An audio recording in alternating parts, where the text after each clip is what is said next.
I had to touch on it because I know everybody's talking about it. Ron Garcia, we finally see, everything has kind of for now.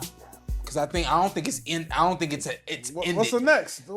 I think we're gonna see some legal going to laws. Oh yeah, all that kind of stuff. Especially we saw the purse bid come back really, I guess, for say where it's low for Devin Haney and his fight with Sandor Martin. But first and foremost, how we feel about the year suspension. I say, ooh, they gave him a year. Could have been worse. Yeah, sit out a year anyway. Yeah. I was thinking, long 2 at least. You wasn't thinking 6 months? No, I was thinking 2 years. Yeah, I was like 6 months to a year. Then the Canelo suspension. Then I saw the year. I was like, ew. Okay. What are you gonna do for a year? My thing is, did Ryan Garcia hurt? That's a hell of a picture. Did Ryan Garcia hurt his career and also Devin Haney's career? I don't care. You can give Devin Haney the win. Wow. We're never gonna remember what we seen that night. Forget. You said we're never gonna remember. Forget. Yeah. Sorry about that. See, CTE. That ain't funny. Nah. Especially in this sport. But we're never gonna forget what we seen that night, and I think it's like if he definitely pop whatever. I don't want to get sued, right? So allegedly, it's official. All right, I don't want to get sued. So we get sued together. Yes. All right, cool. All right, but it's just like you hurt your career. Obviously, you also hurt Devin Haney. You can do all the correction you want. We still remember what Devin went through that night. I say the only way back for Devin to right this wrong is the Miguel Cotto way, because after Miguel got beat by Margarito, we were like, what the hell? Yeah. And then when he went back and got that get back, it is what it is. Yeah. Yeah, you cheated. Made his point in the ring. Yeah. So I just think that's what he needs to do. And even like Deontay Wilder, he accused Tyson or whatever. He tried. Mm-hmm. We respect you for at least trying. And got him in court to make a third fight happen. Mm-hmm. Yeah. At least try. That's the thing.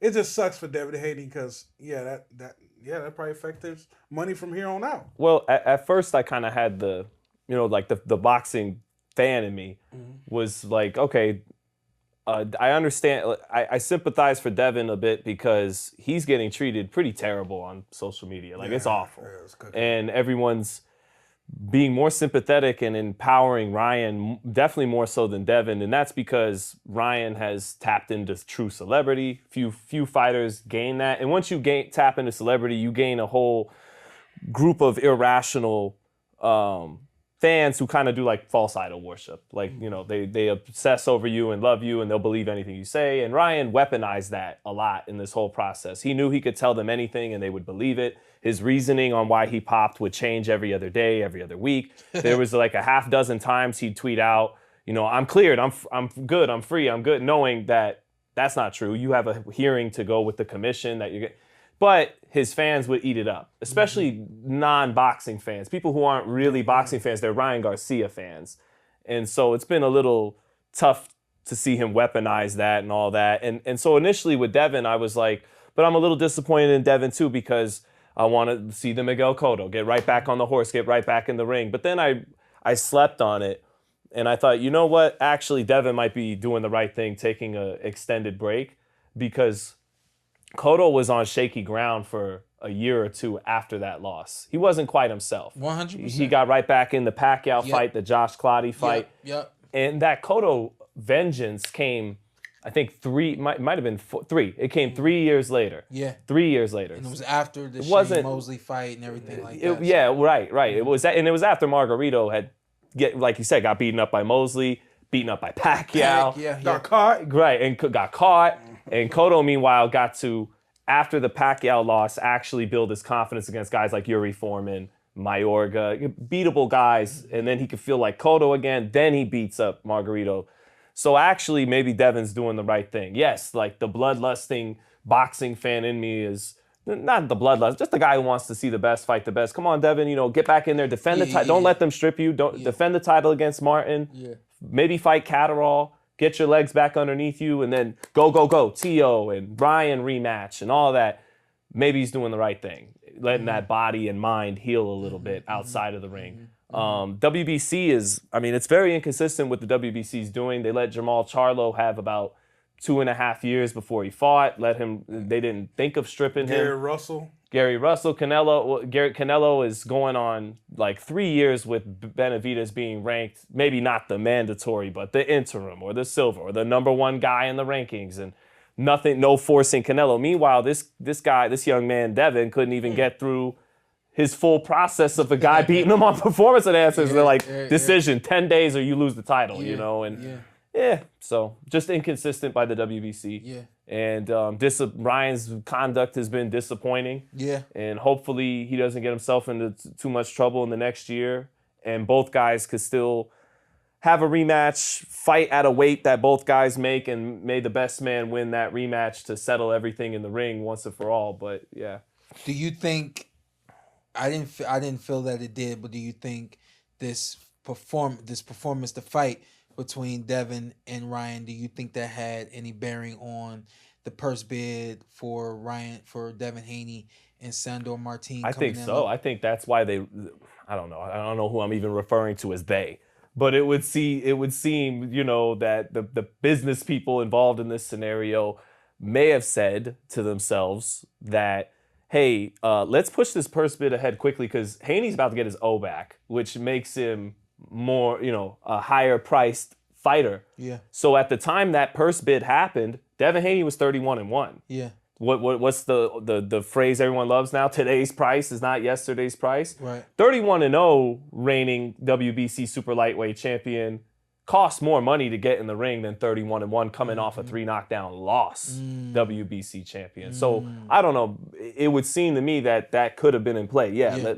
Because you got to pay him more if he's an undefeated champion as opposed to not being an undefeated champion. When the WBO mandated my fight with Terrence Crawford, and then the whispers that there would be a purse bid for the fight, I remember seeing comments that the boxing world was excited because they felt for the first time that not only were they going to get this fight, but they were going to get this fight on the stage that we deserve boxing to be on, a big stage.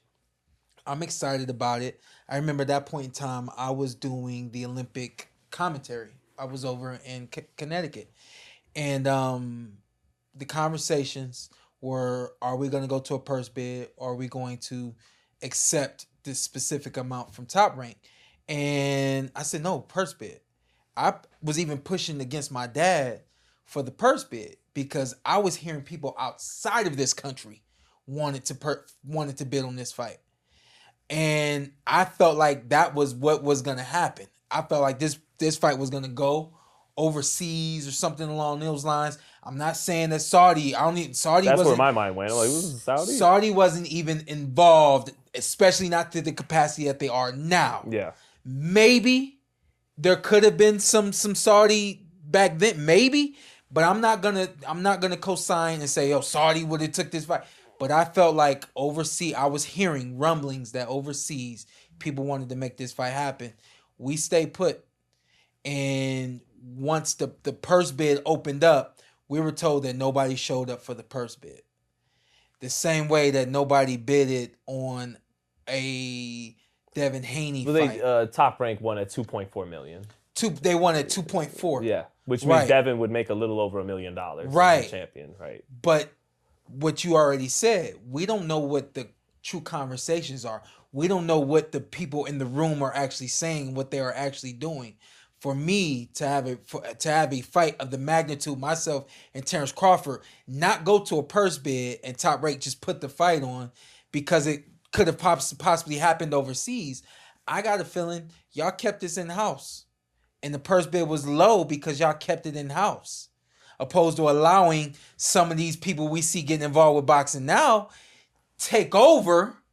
We want this one to happen at home. You know what I mean? So these are the kinds of things that y'all don't know about happen.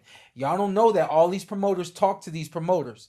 Y'all don't realize Sanctioning that bodies talk to the promoters. Y'all don't realize that one of the Charlo brothers keeps the belt for 2.5 years without fighting. Yeah. All the while, this man can't hold it for 2.5 months. For 2.5 months, because this is just with an impending PED case. And this is with a pending case. And this Can I get through this case first? And this is just how boxing works. So for anybody out there that's watching this podcast now, y'all think y'all know the business of boxing, y'all don't know. When y'all see purse bid this and y'all see, oh, the mandatory is that and it's a 50-30 split this and 20-70 this and y'all, these numbers ain't real. They showing y'all what they want y'all to see so that y'all accept what they want y'all to see, what they want y'all to have. So just keep in mind, man, when y'all see this kind of stuff happen, he gets a 1-year suspension. Hey, listen, I'm glad that he got a year opposed to the 6 months that I thought might come. You know what I mean? We never know what's going to happen. You never know what's going to happen in this game. So just, at the end of the day, care about these fighters, man, because we all go through it. I'll just say, too, the revelation, like Antt mentioned earlier, that he also popped for the New York State Athletic Commission test. That's a big takeaway because I think I even said on the show a couple weeks ago, hey, just to keep an open mind, I don't think this is coming, but okay, maybe there's a chance Ryan can prove something bad, a real tangible connections between Vada and Conti and something conspiratorial with Devin and Bill. I ain't mad at it. But right, but ultimately, the New York Commission test is separate from Vada, so you busted with Vada with the New York Commission too. So that takes Conti and Vada even out of it.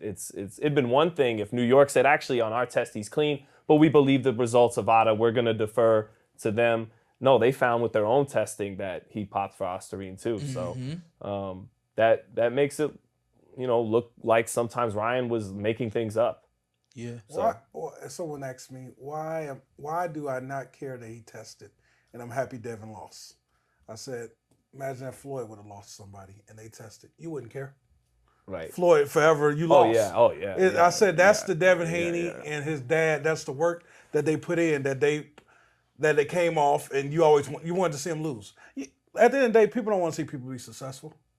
So you lost, and that's what people want. And I think Devin's career is actually he lost a lot of money in this fight. Who knows if Devin will ever be right again? He has to beat a dog now. You got to beat a Tate. You got to be a Tio. You got to be a Shakur to get back to that level. I'm never going to pay you that again. I'm sorry. What I've seen is hard. I don't know if I could sell this show like that. Who are you without the belts? It's just kind of where it is right now with Devin. I don't care if it's 31-0.